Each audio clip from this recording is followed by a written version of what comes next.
Hi, I'm Gene Siskel. And I'm Roger Ebert. And tonight we'll be reviewing some new films that Gene and I feel very strongly about. That's right, Roger, and our feelings on some of these films aren't necessarily mutual. Right. On some of them, we vehemently disagree. But on others, we hardly concur. Some of them we see eye to eye on. But on others, we don't even begin to agree. Now, tonight, our first film is from... On some of them, we can't even come close to agreement.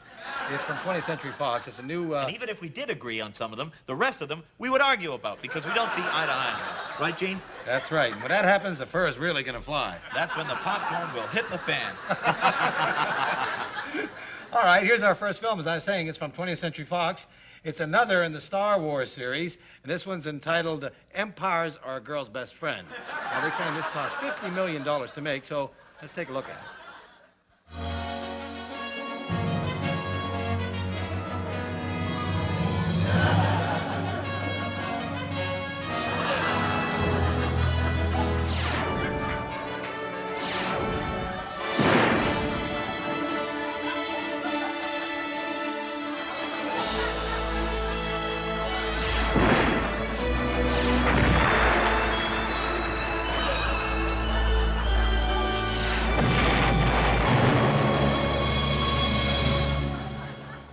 What was that? That is the cheapest space fight I've ever seen. It must have blown the entire budget on personal expenses on this one.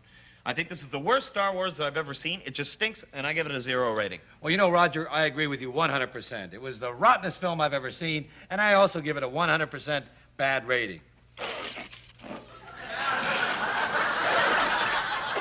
Well, I see it's time for our Dog of the Week, and my vote goes to Robert Altman's new film, Henry. You know, I used to admire Altman as a filmmaker, but after this film, I'm beginning to have serious misgivings about his work. Henry is a movie based on the comic strip of the same name, and as I said, it is questionable subject matter for a serious film. Let's take a look at it.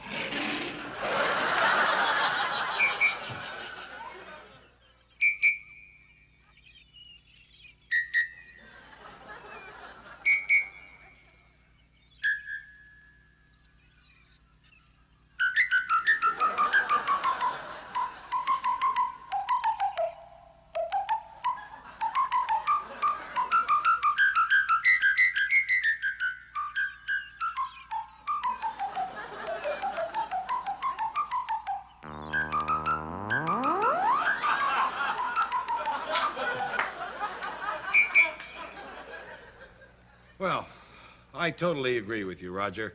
Robert Altman, the man who gave us McCabe and Mrs. Miller and Nashville, has now given us this. I think he's gone totally bonkers. Well, that's about all the time we have. Next week, we'll review Bob Fosse's next film, All Those Polkas. And we're going to take a look at Ingmar Bergman's latest opus entitled Winter Pledges. Now, this takes place at a Swedish fraternity house in the early 60s. So, until next week, keep seeing those movies.